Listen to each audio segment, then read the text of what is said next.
Colleen. Thanks for meeting me here so early. I know the library here at St. Bridget's College in beautiful Waterford, Ireland, has all the resources I need to research my next book. The pleasure's all mine, Jess. Besides, I have something I'd like to show you. A new addition to our rare books collection. Oh, good heavens! You better call an ambulance, Colleen. And the police. Have either of you ladies seen this man before?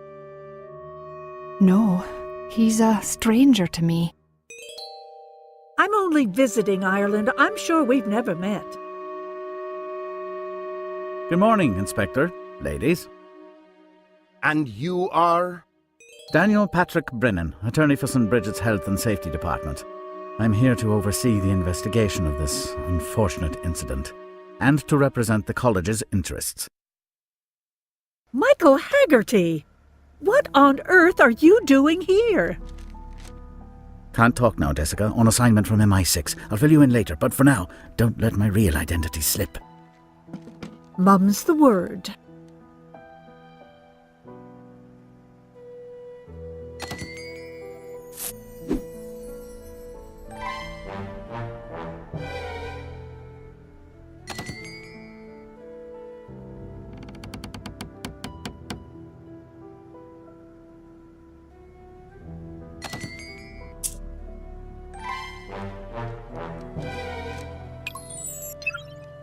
I'll need a word with this Seamus. He's our most important lead. What with the victim carrying around a list with his name on it? Oh, of course. My husband, he will be at his office here on campus.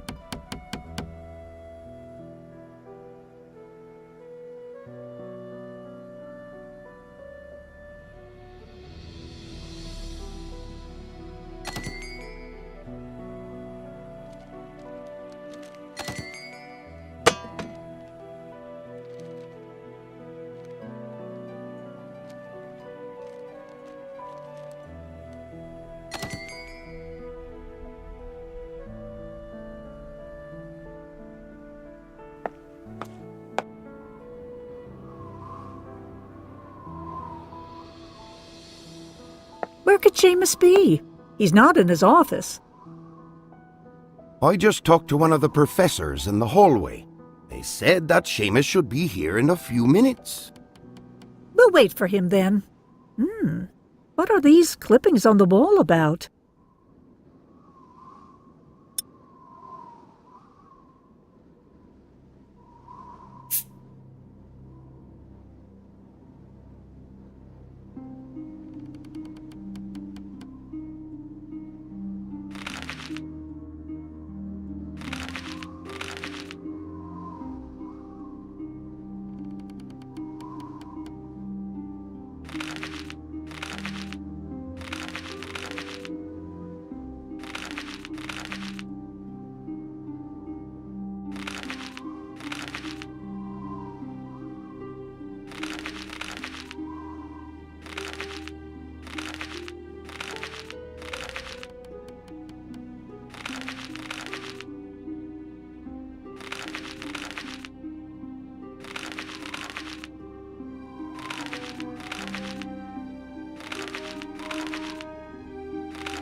Jessica, I saw an ambulance in front of the library. What's going on? A man was murdered there overnight, Seamus. We think his name was Johan Christensen. It appears the man knew all about you, sir. He was carrying a list of names, including yours, with him. Is that so? Unfortunately, I know little of the man, except that he was well known for his expertise in telling apart real documents from forgeries. Though he was controversial, to say the least. Controversial, huh? Which means he must have had a lot of enemies.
The preliminary results from the coroner's office are in. According to this, the victim died just after 11 in the night, and there are 2 different head wounds. I told you, a panther can sense what's an accident, and my senses have always been saying murder.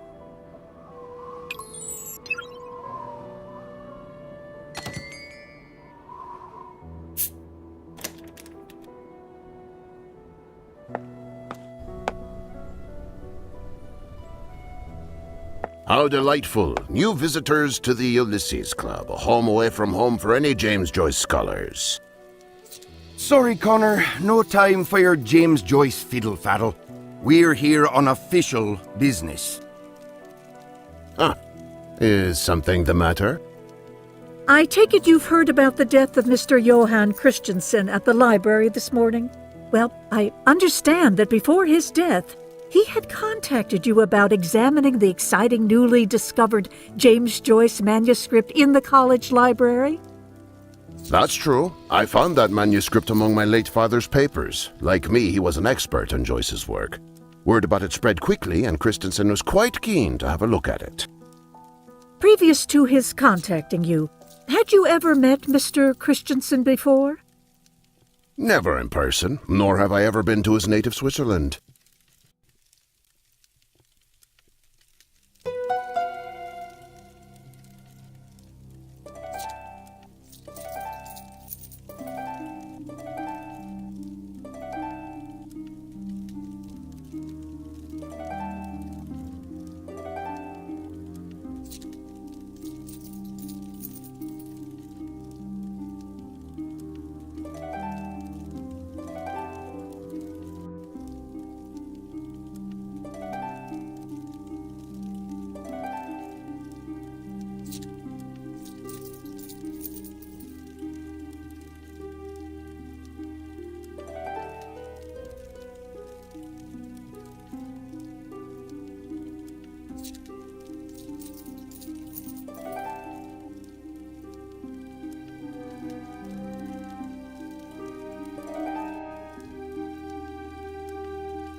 Ah, Jessica. I'm glad you finally caught up with me in my investigation. I'm hoping you've discovered something new in the course of your snooping. Michael, you're being more mysterious than usual. What's going on? I've been on the trail of a number of forged documents for nearly half a year now. We've had reason to believe that Johan Christensen was connected to it somehow. Why would Johan be caught up in this mess? Your guess is as good as mine. I was hoping to find something in his hotel room to point me in the right direction.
Oh, goodness.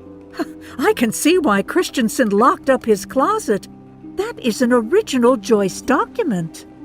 I believe Christensen was planning to use it to authenticate the new James Joyce discovery by Connor Healy. Don't worry, we'll get it back to Joyce Tower safely.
So Johann Christensen had a relative studying here in the college.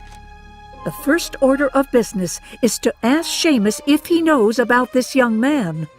We ought to meet him at once.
And how is your investigation going? We found that the victim is somehow related to a student of the college, a student of literature named Ian Christensen. Ah, I know the lad. You'll find him at the Gaelic pub down on Keating Street. I just happened to have found a pass to the pub laying out in the snow this morning. Here you go.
Ah, I see you got a pass into the pub.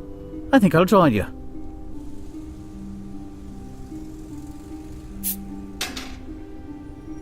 What?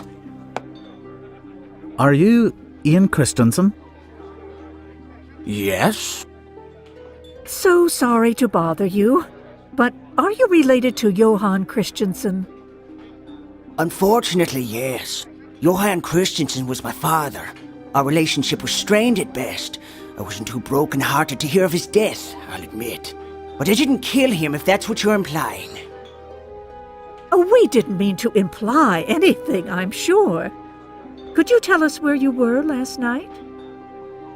Look, at the time of my father's death, I was here, writing. At least 20 people can confirm that.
Oh, Jess, I'm ashamed of myself.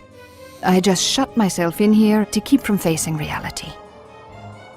It's perfectly understandable that you feel this way, Colleen. But I'm afraid you're going to have to answer a couple of questions now. How do you think the victim could have gotten into the library last night? Are you sure you locked up properly before leaving? Yes, I'm certain. I locked up and left as usual. And the key was with me, so I'm absolutely sure he must have come in another way.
What's going on? Inspector, Jessica. We have reason to believe that you were at the scene of the crime last night, Mr. O'Brien. Care to explain what you were doing there? This is preposterous! I refuse to speak unless you show me the definitive proof of what you claim. And what's this? I'd like you to tell us that, Mr. O'Brien. This happens to be a sweater your wife knit you. Care to explain why it's covered in blood? Fine, I admit it. The ruse is over. I killed him. The presence of a rival in the authentication business made me fly into a rage. I hit him on the head and killed him, and wiped the blood clean with the sweater I had on. I never thought you'd find it so quickly. You are under arrest, Mr. O'Brien. You'll have to come with us. Wait, Inspector. I can't help but feel that this was too easy. Seamus somehow seems too eager to take up the blame. I'd like to request that you keep him here until we're absolutely sure about this.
If the clock made the killing blow, then the time that it stopped working would have to coincide with Christensen's time of death.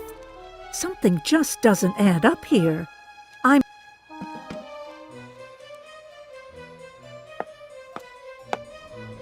Back again, Jess? Yes, and with a question. You claim to have killed Christensen with a blow to the head with one of your trophies, correct? Yes, that's right. That's what I did. Must you have a reason to doubt me?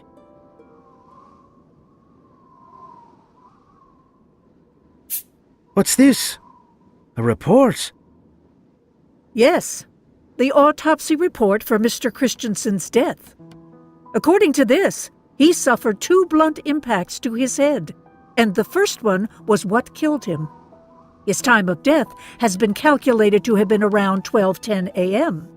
However, the clock concealed inside this trophy is stuck at 1:40. Which means? Which means that the blow rendered by the trophy came only after the man was dead. Seamus, why on earth would you do something like that? My guess would be that he was trying to cover up for someone. I have no intention to speak anymore. Take me into custody and be done with it.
Oh, Jess!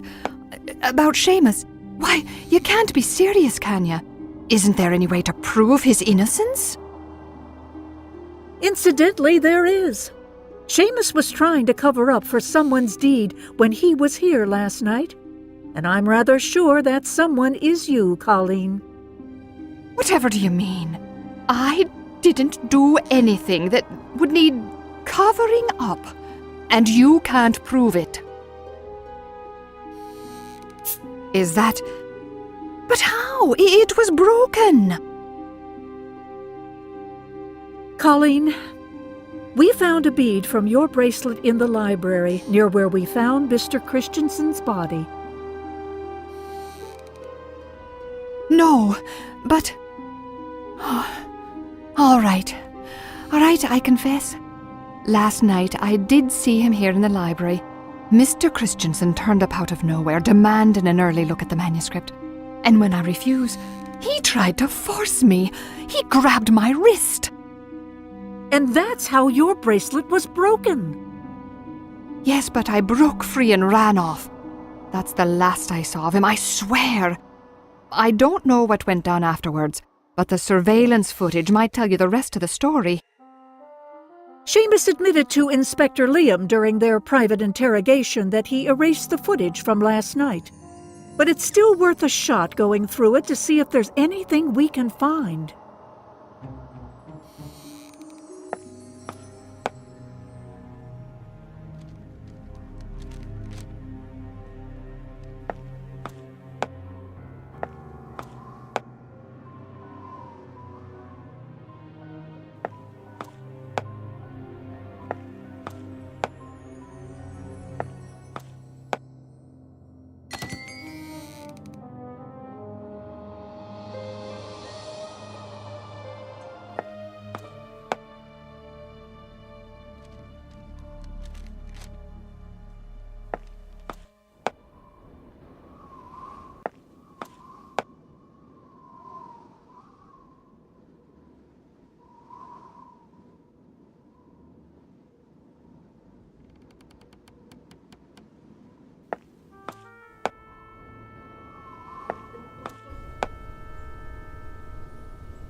Back again?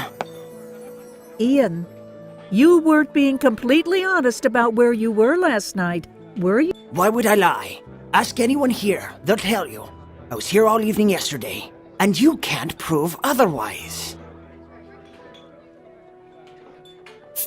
And what's this supposed to be?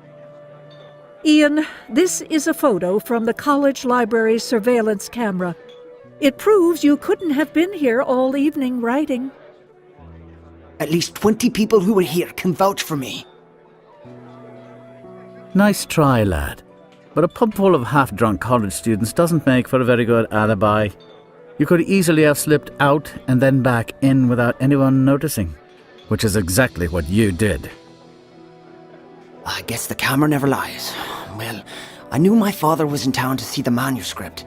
I saw him pass by the pub, so I slipped out and followed him to the library. We had an argument there, but he was alive when I left him to come back here. An argument? About what? Personal stuff. The old man always thought too much of himself. We went back and forth for a while, then I just stormed out. I don't know what went down in there after that.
I've seen mountains just like the one in this travel brochure somewhere.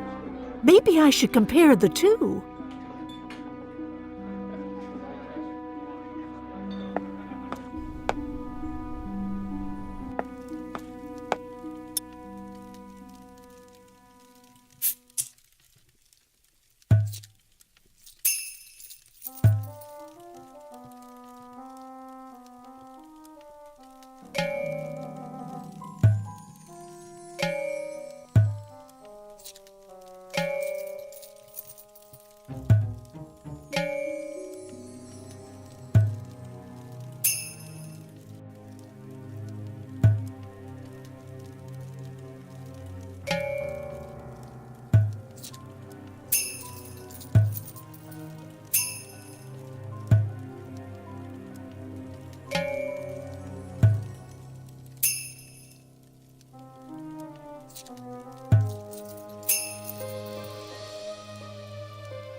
Oh, I see you found one of my old vacation photos.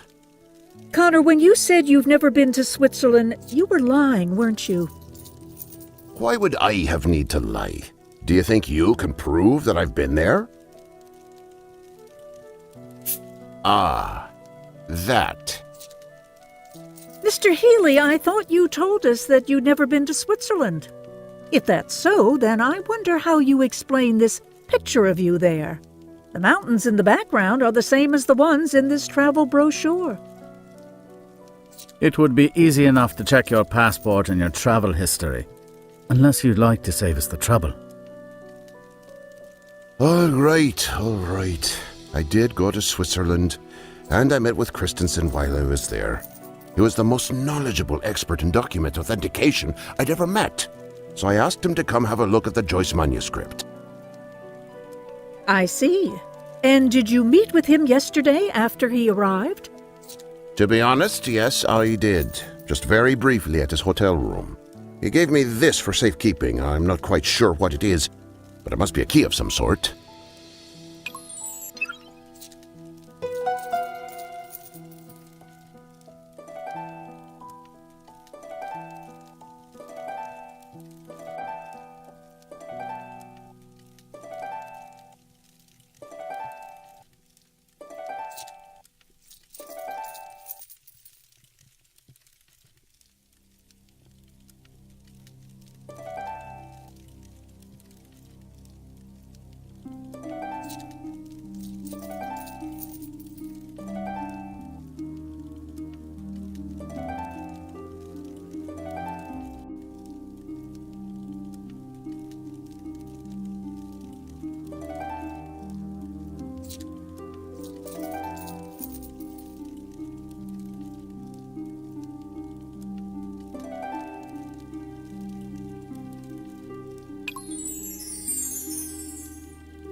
I've been seeing this mysterious letter H everywhere.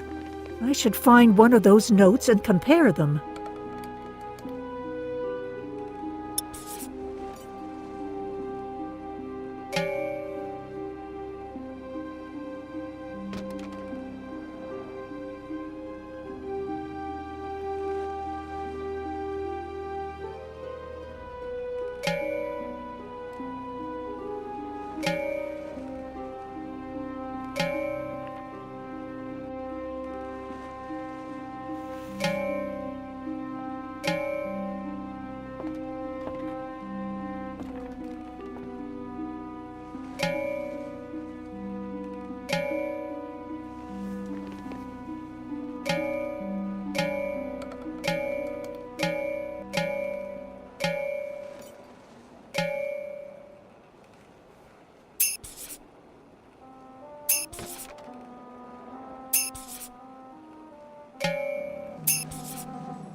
The James Joyce letter that Christensen had hidden in the closet is missing.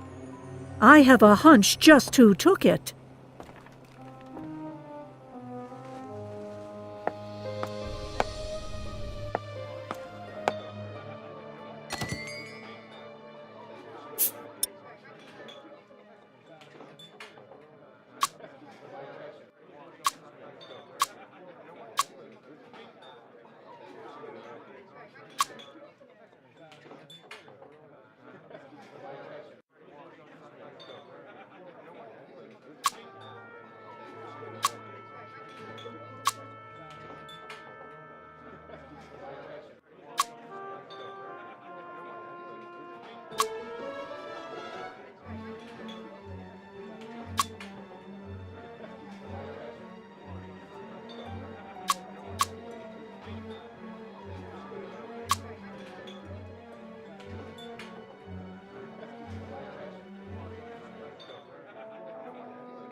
Stay out of this, you lot! Not another move, Mr. Healy. I'll take that cane, mate. Hand it over slowly.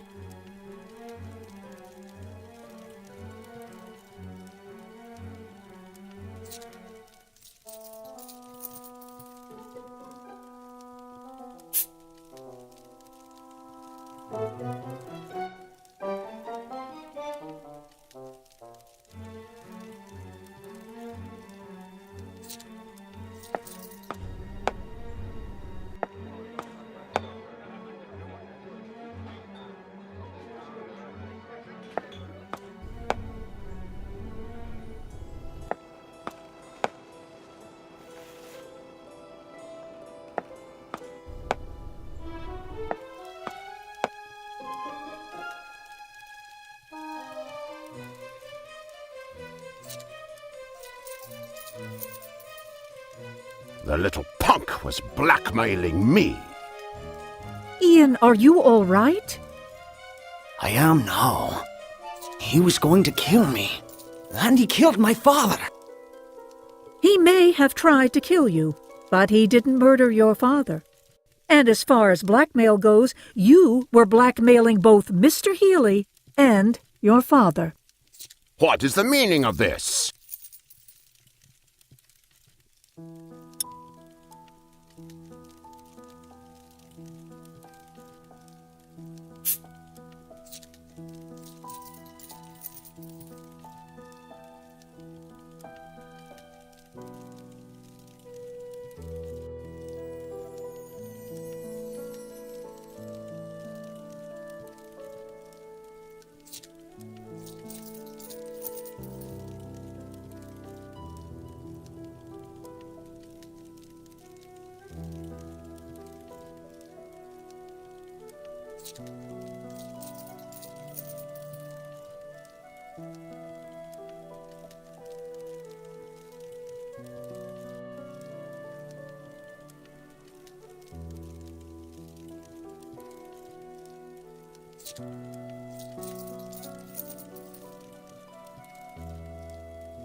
Fine.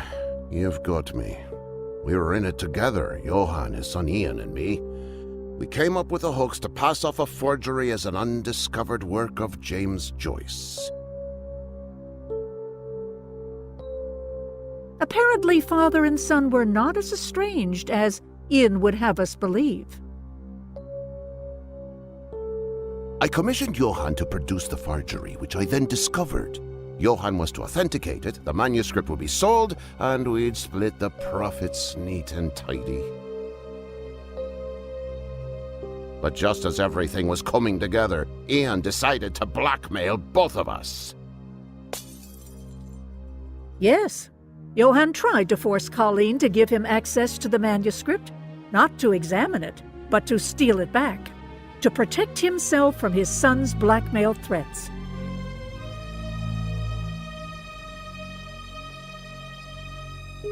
How did your father die, Ian?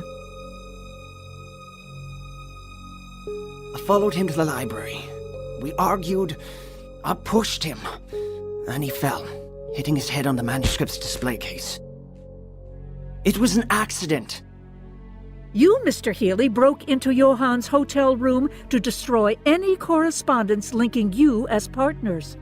And when Ian didn't drop his extortion demands, you lured him here to kill him. And later, when Seamus found Christensen's body, he feared Colleen was somehow responsible for his death, and struck him with the trophy to cover up the first wound. You have no proof that I was ever in Johann's hotel room. I do. Thanks to this letter you have framed here, Mr. Healy. It's the same one that went missing from Johann's belongings. If your love for Joyce hadn't turned your fingers sticky, you might have gotten away with this one.